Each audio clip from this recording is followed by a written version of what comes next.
दोस्तों नमस्कार। मैं विनय संकमिश आप सभी का अपने YouTube चैनल अकल ज्ञान में स्वागत करता हूं। आज के कार्यक्रम में मैं आपसे बात करूंगा 16 संस्कारों की सीरीज में 5वें सबसे महत्वपूर्ण संस्कार नामकरण संस्कार के बारे में।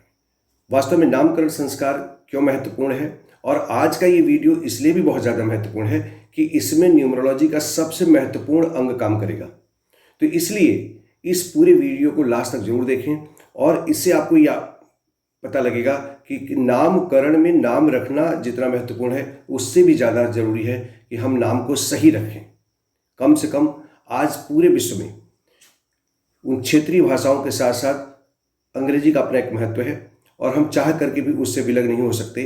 तो जब हम नाम की स्पेलिंग आती है, हमारे कोई भी डॉक्यूमेंट ऐसे नहीं जहाँ पे हिंदी या क्षेत्रीय भाषाओं के साथ इंग्लिश का समावेश न हो। तो हम जब नामकरण करें अपने बच्चे का शास्त्रों विधि के द्वारा, तो हमें इस बात का भी ध्यान रखना बहुत जरूरी है कि वो नाम उसके जन्मांक भाग्यांक के अनुरूप होना चाहिए। इस पर चर्चा करेंगे। तो सबसे पहले हम बात करते हैं कि नाम का महत्व क्या है। नाम चाहे वो पशु इंसान हो, चाहे हम तो पालतू पशुओं के नाम भी लोग रख लेते हैं।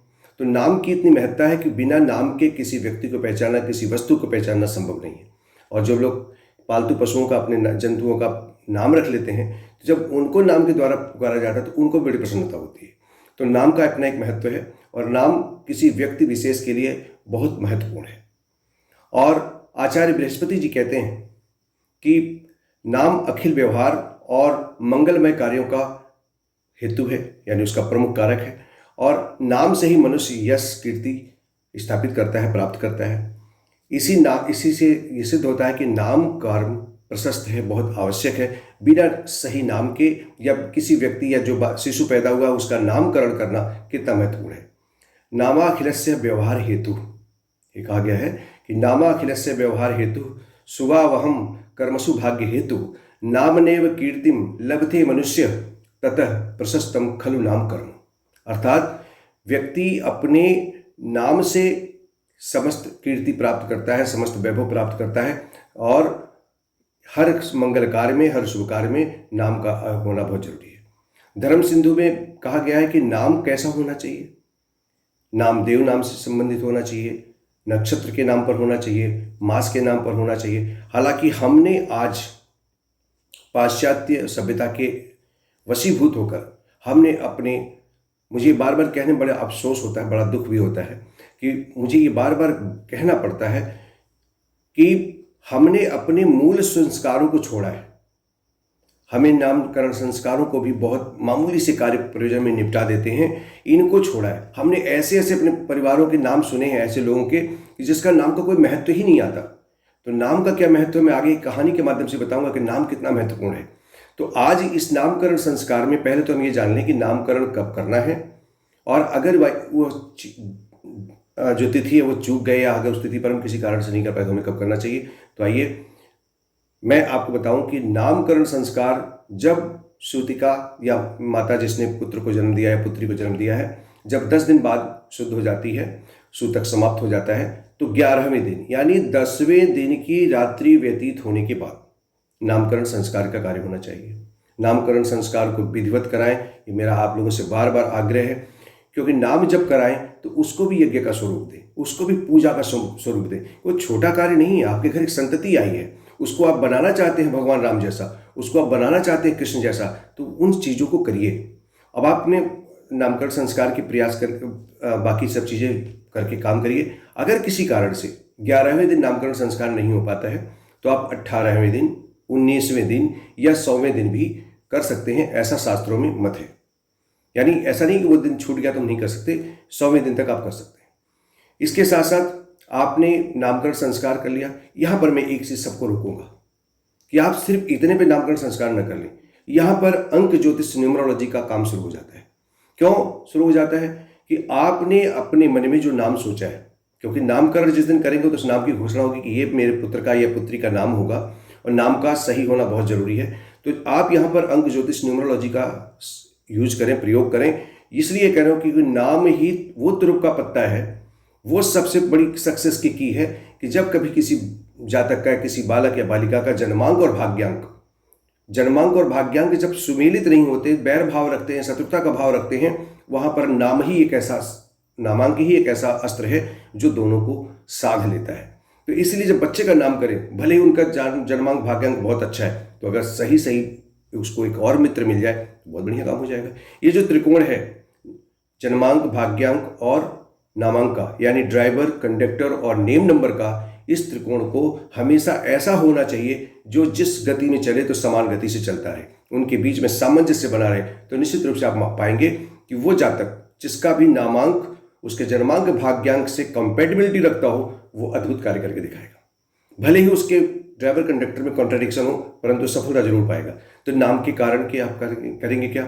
जैसे ही आपके घर में संतति पैदा होती है, आप किसी अच्छे न्यूमरोलॉजिस्ट से, किसी अंक ज्योतिषी से भी संपर्क तत्काल करें कि मेरा ये पुत्र हुआ है, उसका ये समय है पुत्र जन्म का, ये जन्मांक, ये जन्म तिथि है, और मुझे कोई नाम सजेस्ट करें। प्रायः जो भी अच्छे न्यूमरोलॉजिस्ट होंगे वो यही कहते हैं कि आपको मैं लेटर्स बता दे रहा हूँ, आप इस लेटर से, इन अक्षरों से अपने नाम को स्वयं चुनिए, क्योंकि पिता को, माता पिता को नाम रखना चाहिए, पिता को अधिकार है। पिता नहीं है तो पितामह को, और पितामह और पिता दोनों समय पे मौजूद न हो तो चाचा भी ये कार्य कर सकते हैं। तो ये अधिकार है आपका। अपने मनपसंद नाम को सेलेक्ट करें। नाम कहाँ से लेना है, कैसे लेना है, इस पर मैं एक कथा बनाऊंगा तो आपको आसानी से समझ में आ जाएगा नाम कौन सा होना चाहिए।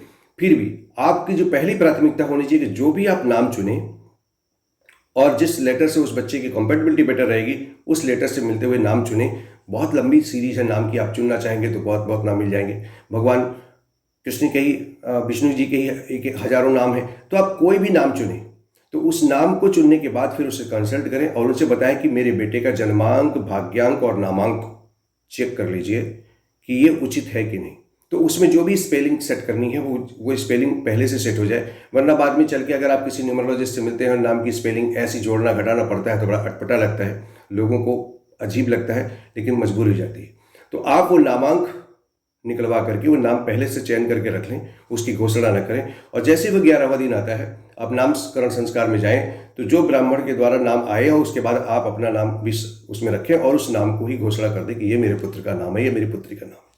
इससे क्या लाभ मिलेगा कि आपके उस बच्चे का जो नाम आप निर्धारित करेंगे, वो अगर न्यूमरोलॉजी के सिद्धांतों से पहले से निर्धारित है, तो आपके किसी भी डॉक्यूमेंट में, किसी भी दस्तावेज में, चाहे वो उसके विद्यालय में जाए, उसके बर्थ उसमें जाए, उसके आधार कार्ड पे जाए, तो जब सब जगह उसकी फ्रीक्वेंसी, उसके नेम लेटर्स की इंग्लिश के अल्फ़ाबेट और उसके बाकी जो भाषाओं में नाम लिखा, उसका नाम अगर सेट हो गया, तो उसके जीवन पर्यंत उसका जन्मांक, भाग्यांक और नामांक तीनों मिलकर उसको सफलता की सीढ़ियों पर लेकर जाएंगे। ये अद्भुत काम है।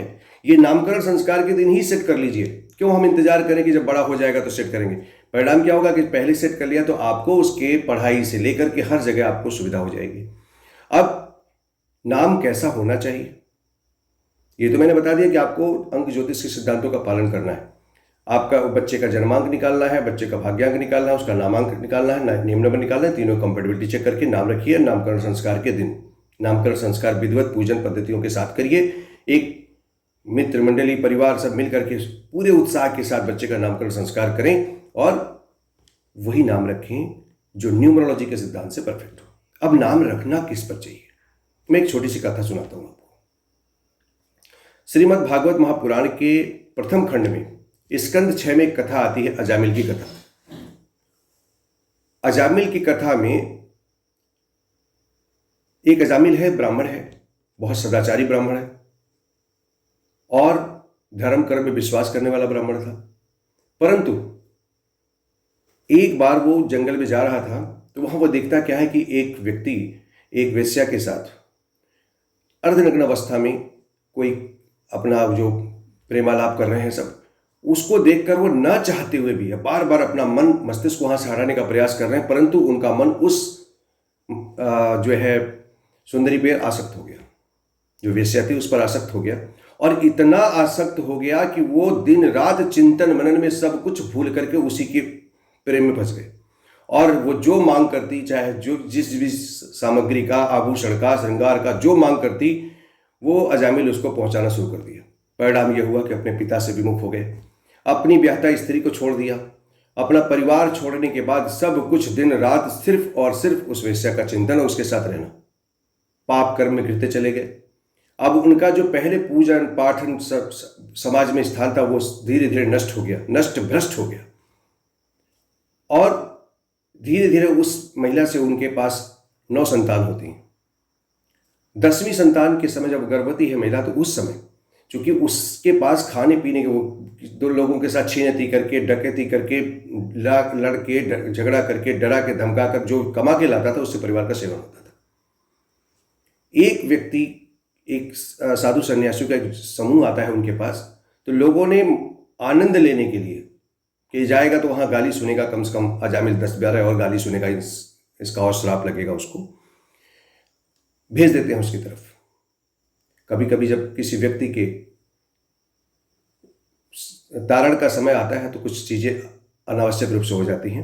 वो साधु लोग वहाँ जाते हैं और उसके पास तो कुछ खिलाने पिलाने को है नहीं, परंतु जब उसकी गर्भवती स्त्री को देखते हैं, बोले ये कौन है? बोले मेरी स्त्री है, गर्भ से है। कहें तुम्हारे कितने बच्चे हैं? बोले 9।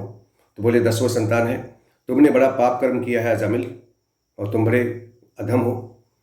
एक काम करना, हम जाते जाते तुम्हें एक सलाह दे रहे हैं कि अपने इस बेटे का नाम नारायण रखना। अजामिल को किसी की बात पसंद नहीं आती थी, परंतु न जाने क्या उसको हुआ कि उसने ये बात मान लिया, और जैसे उसकी पुत्र पैदा होता है तो उसका नाम रखता है नारायण। मैं नाम की महत्ता बता रहा हूँ, आप नारायण नाम की। नारायण नाम रखने के बाद जब बच्चा छोटा है, अब चूंकि उस समय उसकी उम्र लगभग 88 वर्ष हो चुकी है, वृद्धावस्था के समय है, तो उस छोटे बालक के प्रति उसका प्रेम अत्यधिक हो गया। वो हर बार दिन भर में यानी कितनी बार नारायण के साथ बोलना, नारायण नारायण करके उसको खेलना, उसको खिलाना, उसके साथ प्रेम से हर बात में पुकारना।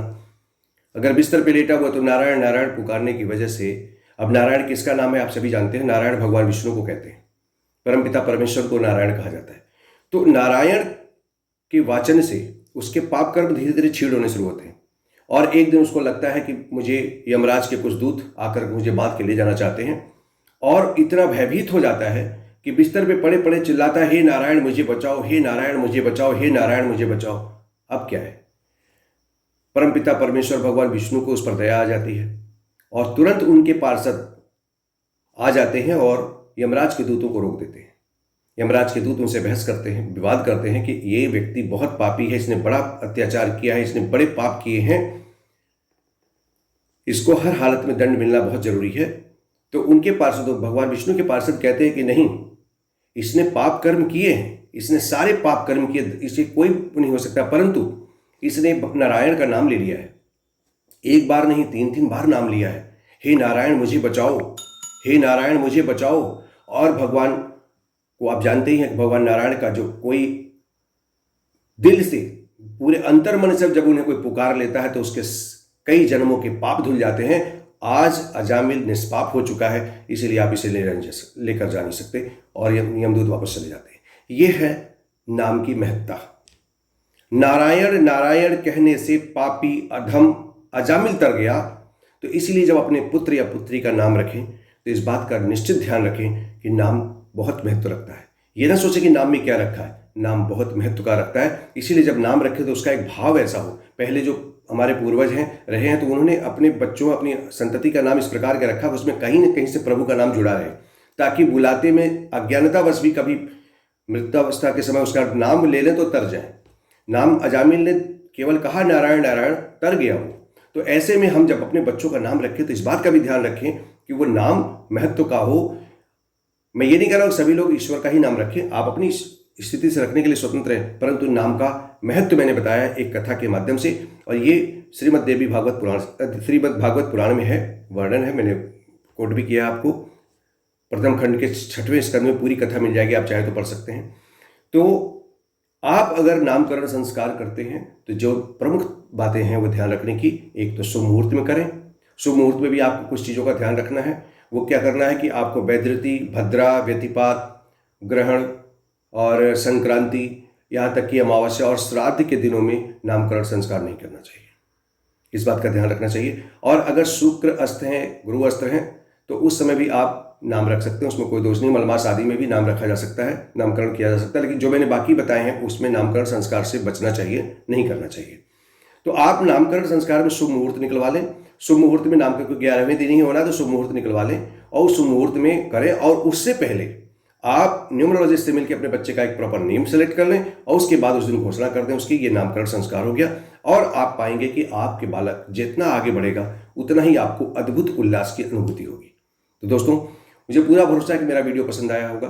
और अगर आपको नहीं भी पसंद आता है मित्रों, तो इसको जरूर शेयर कर दिया करिए, क्योंकि हो सकता है कि आपके काम का ना हो या आप इस चीज़ से सहमत ना हो, परंतु भारत की आबादी बहुत बड़ी है, करोड़ों लोग हैं जो इसको देखते हैं। तो अगर उनमें से किसी को भी 100-200 को भी अगर मैं समझाने में समर्थ हो गया, तो मेरा वीडियो बनाना सार्थक हो जाएगा। तो आप इस चीज़ को शेयर जरूर करें, पसंद आता है तो कमेंट जरूर किया करें, और आपको अगर इसमें कमेंट में कहीं नेगेटिविटी भी मिलती है तो आप उसको करें, मैं उसको सह स्वीकार करूंगा। तो फिर एक नई वीडियो के साथ पुनः मिलूंगा, तब तक के लिए नमस्कार, जय हिंद, जय भारत।